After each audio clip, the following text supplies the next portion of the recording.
All right, everybody. Bob Chick for MD Online. I'm here with David Bay and, of course, our resident expert, Peter McGuff, in the house. Peter came down to the two guys exactly that we thought it was going to come down to Cedric McMillan and the Predator, Kai Green. The smoke clears. It's Kai Green in the winner's circle. I think a bit of majority of the audience was not for that one. Yeah, it was a contest of fluctuating fortunes. This afternoon it looked like Cedric had clearly taken it. Kai came in, freaky body parts, but had the swollen midsection. Then we came back tonight, and Kai had remarkably streamlined his midsection and looked like he could take it, and he'd moved ahead. And then, of course, the posing round, which was judged, they had judged that Kai had the best posing routine. At one point, I thought he'd been electrocuted, and everybody was applauding, but never mind.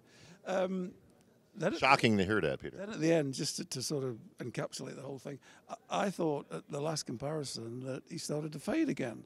So it was like, who's going to win? It was one of those toss-up things. Well, interesting that it would come down to these two guys, David, and more interesting that Arnold's comments at the end, basically saying that he thought Cedric had the better physique, which I thought was a little ill-placed at the time, but that Kai had the better posing routine. He felt that's what won it for him.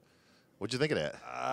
Don't hold back now. I don't think Arnold really cares what anybody thinks about anything he says, and that's the luxury you have of being Arnold. So it was definitely an interesting comment to say that you didn't win the show based on your physique. Now we have a little bit of an Arnold Classic conundrum, if you will, a word I don't. Conundrum, excellent. Conundrum. Last year we had Arnold talking about two separate subjects. We need to streamline the physiques, have smaller, tighter waists, and we need to have better posing. So today we saw two completely opposite things. Kai's waist not streamlined, not anywhere nearly as tight as Cedric's. You see the pictures, especially in those ab shots, it becomes very apparent that Cedric had the more beautiful shape that Arnold talked about last year. Kai, the better posing routine. So it's kind of one of these things where both of these guys brought elements of what Arnold talked about bodybuilding should be about. I had Cedric after prejudging winning. I agree with Peter. Kai came back a little bit stronger at night than he did during prejudging. I think Cedric was about the same. I don't think he faded at all. At the end of the day, I had Cedric winning, but Kai looked really good, especially tonight. So him walking away with his third Arnold Classic win, I'm good by that. Well, in all fairness to Arnold, Peter, now Arnold clearly not on the judging panel, but he's certainly entitled to his opinion. But I did get the sense from some of the judges I talked to afterwards that they thought Kai won not because he had the best posing routine, but because he had, in fact, the best physique. Your thoughts on that? He had the freakiest physique, and these days that seems to equate to the best physique. But certainly when Cedric's standing there, I mean, why do we have the relaxed round anymore? Because it's no contest. And funnily enough, with the posing routine, this contest was almost a sequel to let's start it again.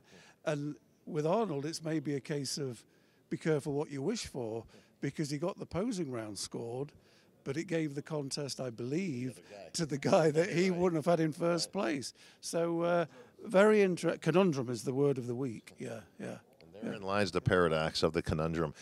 All right, well, listen, the judges made their decisions. Arnold's certainly entitled to his. We're entitled to ours. This will be a topic that will be discussed at length for weeks to come, which is good for us.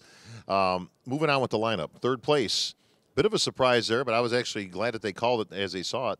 The new kid on the block, Josh Lenardowitz, he looked a lot better tonight. A little bit darker with the color, fresh coat of oil. He looked very confident on stage. Looks like some of the jitters of being out there with guys he's been looking up to for years kind of wore off there, but he was the happiest guy in that stage, minus Kai Green.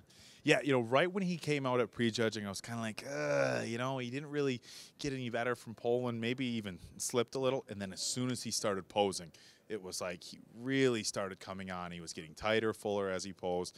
And by the end of the prejudging, he was definitely a solid third to me. To me, there was no question whatsoever. I didn't have him battling with Kai and Cedric, so I'm not going to make an argument that he should have been in the top two spots, but I think he very well established himself in third place.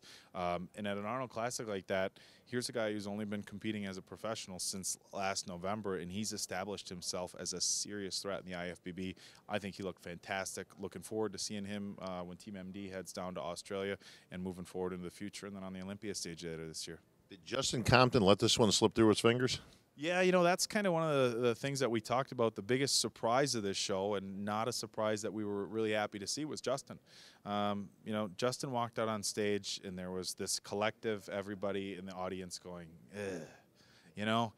Very high expectations from Justin. He's massive. Great quads, huge arms. I mean, you can almost argue that his arms are starting to get a little bit too big for the rest of his body. Too big. Bodybuilding blasphemy, Peter. Tom Platz's legs were always said to be too big, but it made him a fortune. That's yeah. When bodybuilders say to me, "I'm getting too big here," I say, "No, just keep that big and get the rest of you big." Right. Yeah. Your thoughts on Justin? Now, this morning, clearly, we were all in agreement.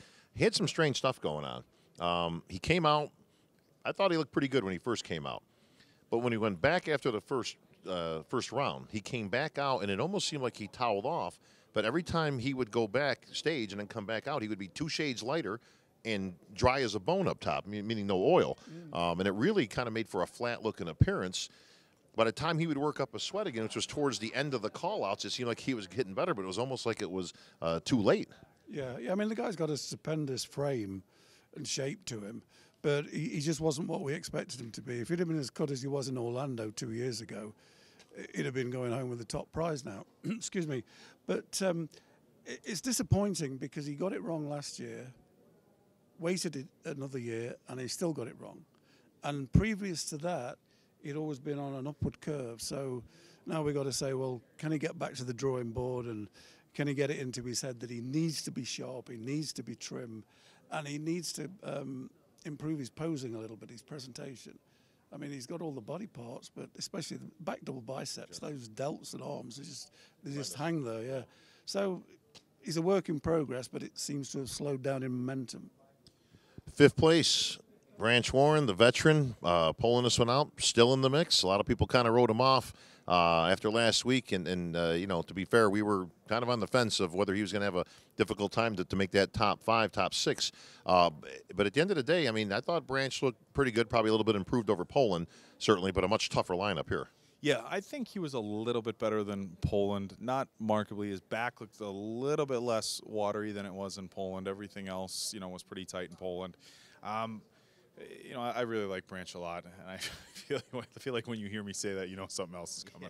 With all due respect, I just, personally, structurally wise, I think Max and Juan Morel and even downsized Evan Centopani, I would have had place ahead of Branch, just because Branch was lean and his quads were gnarly. That word I'm seeming to get made fun of a little bit for, but just as a total package, I thought there was a couple other guys that were just better bodybuilders overall than Branch. Again, in Poland with that particular lineup, yeah, 3rd place was good, but here I felt there was a couple of guys that should have placed ahead of Branch. That being said, he brought the consistent conditioning he always does.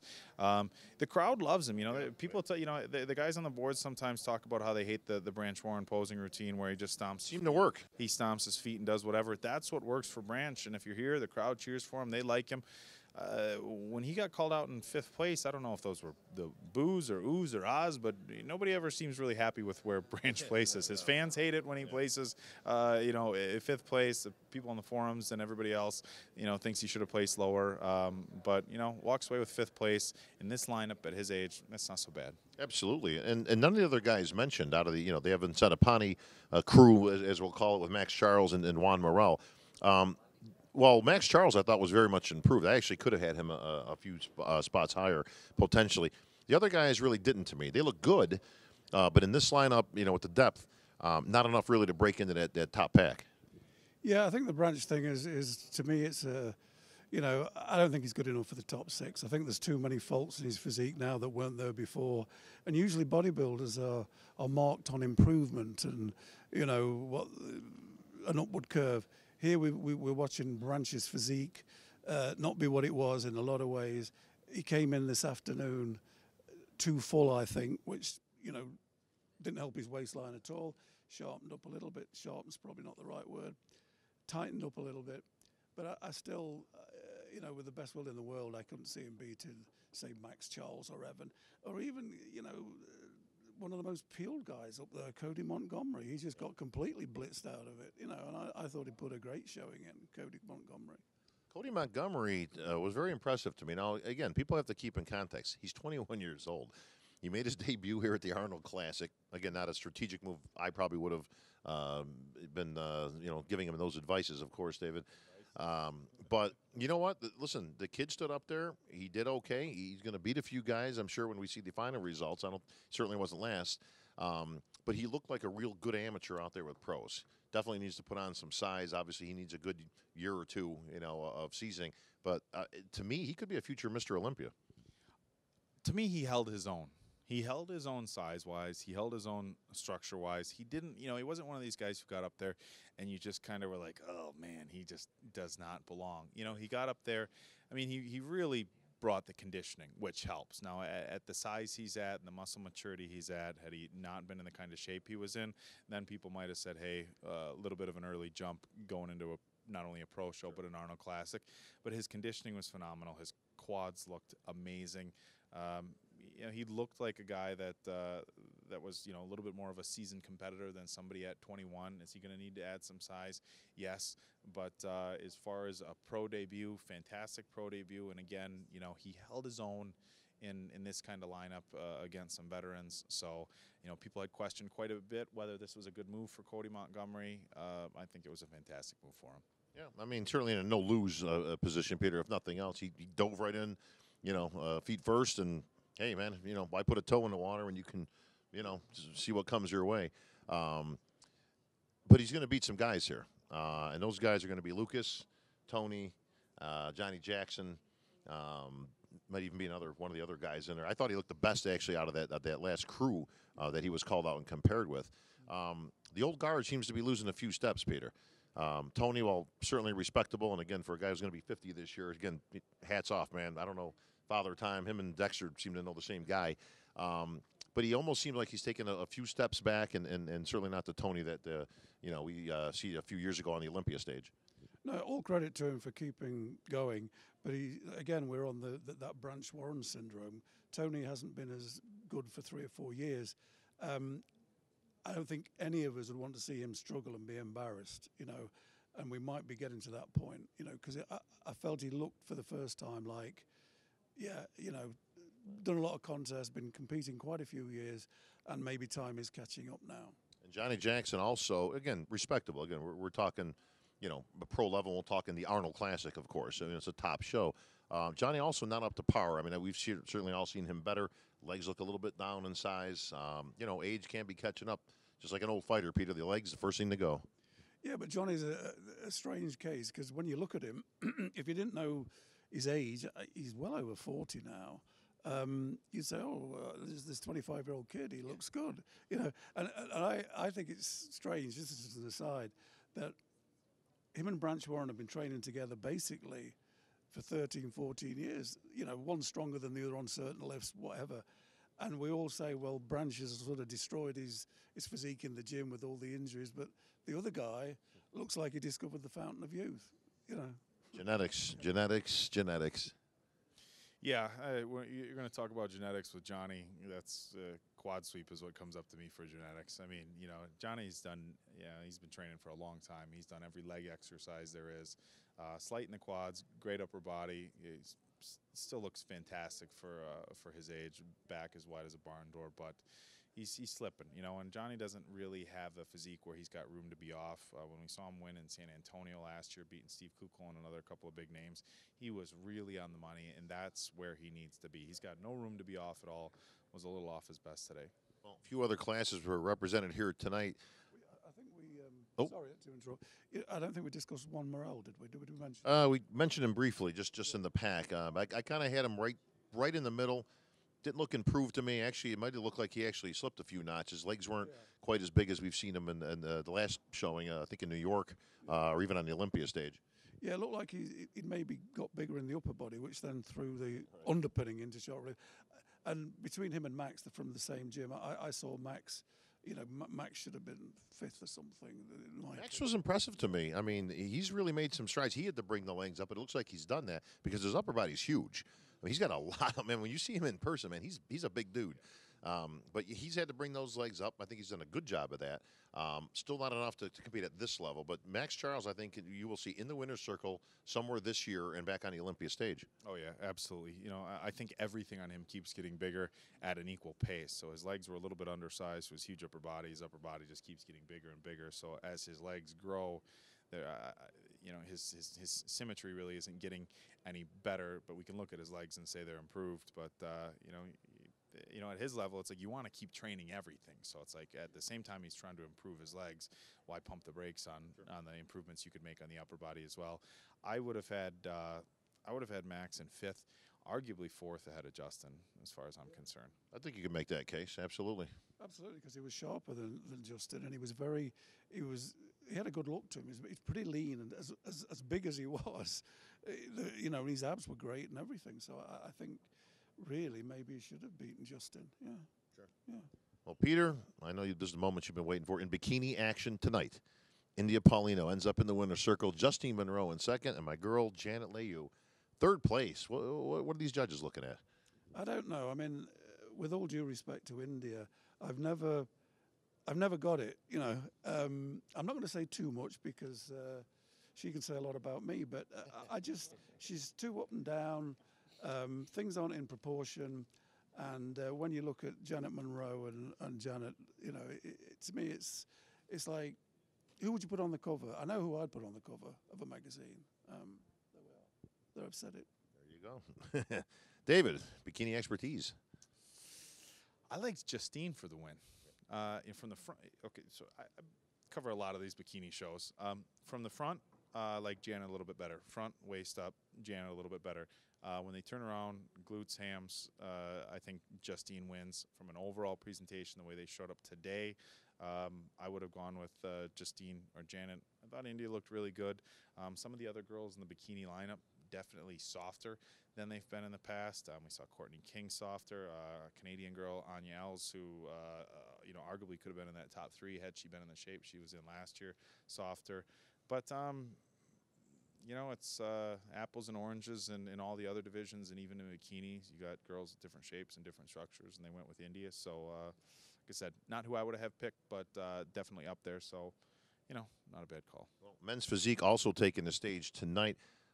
Pre-contest favorite, at least in my opinion, Jason Poston, looked good, ends up in 3rd, but I couldn't help but notice in his posing from the back. I honestly, I don't know. He was chicken winging out his scapulas. You know what I mean? It was almost like he lost feel of what his back was doing, but he wasn't flaring out his back. Actually, if anything, it probably took him out of the winner's circle. He might have actually won the show if not for that. I have never heard a crowd at a men's physique show yell like they did at the Arnold. And look, I really like Jason. He's one of the men's physique guys that I know a little bit better in this industry. Super nice guy. I don't know what the hell he was doing. And I'm sure he's going to watch this and probably text me and be like, hey, why were you so hard on me?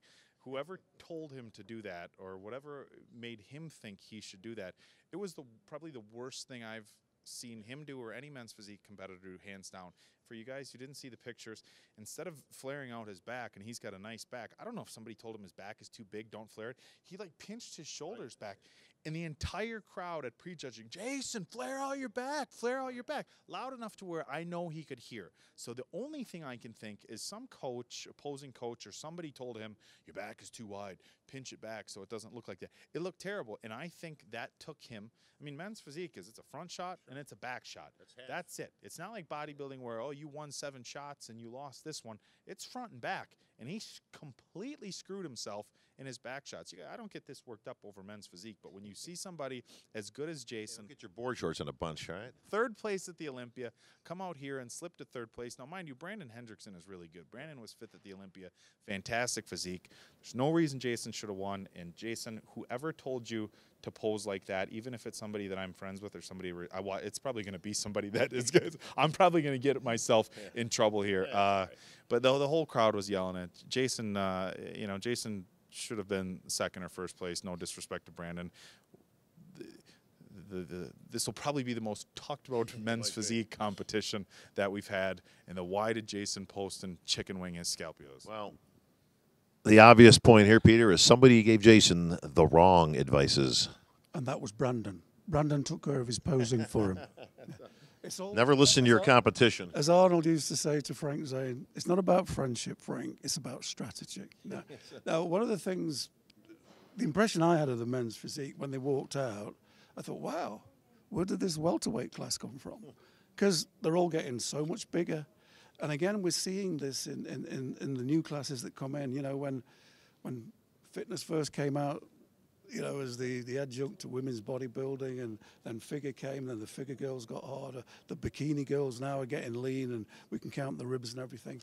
These guys are drifting into, I mean, Jason, look at his physique from 2 years ago. It's much more detailed and rounder, you know, than it was 2 years ago. So where are we going with this class now? That's I don't know the answer, you know. Yeah. We're going streaking. So, Quad, gymnasium. all right. Well, you know what, guys? Great show, great coverage. Congratulations, everybody here at Team MD. Once again, you know, giving you all the coverage throughout the Arnold weekend. Day 3 tomorrow, David. So still a lot to come. The crown jewel of the entire Arnold weekend tomorrow morning, my friend, 11 a.m. Yours truly going one-on-one with the great one, Peter. Once again, me and the Oak. You mean you're interviewing me? The great right. one, Peter. So, absolutely, Peter. But you'll be in attendance, I'm sure. I'll throw a little time bomb in there. This is going to be a good one. Everybody saw last year's comments, obviously, the bottles debates, you know, and all that kind of stuff, the posing thing. This year now, we've seen some of the results of this. I think Peter actually hit it, the nail right on the head. Be careful what you wish for. Should be a good topic of discussion tomorrow. Also, we have some special guests, of course. All the winners will be there. And very special guest, Bill Kazmaier and Big Brian Shaw also going to be showing up. So always a pleasure to stand next to Brian Shaw so I can look like Tattoo from Fantasy Island. Bro, this guy's ridiculous, man. I mean, he's freaking 6'8" and 400 and something pounds. So, you know, you can't even you can't hold a candle, man. But he's the nicest guy in the world, and he's got some great stories, and especially Kazmaier, man, one of my heroes from the '70s. I'll never forget him throwing those kegs into the back of that truck like they were nothing, you know, like they were beach balls. I think it's about time we threw some kegs somewhere. Yeah, speaking of which, we got a date down at the bar downstairs, so that's going to wrap things up here. Day 3 tomorrow. Be right back here on MD. We will have everything going on. Light the forums up, guys. We're coming back with a new edition of The Last Rep. Of course, this week we'll be talking about this and more. For David Bay and Peter McGuff, I'm Bob Chick, signing off.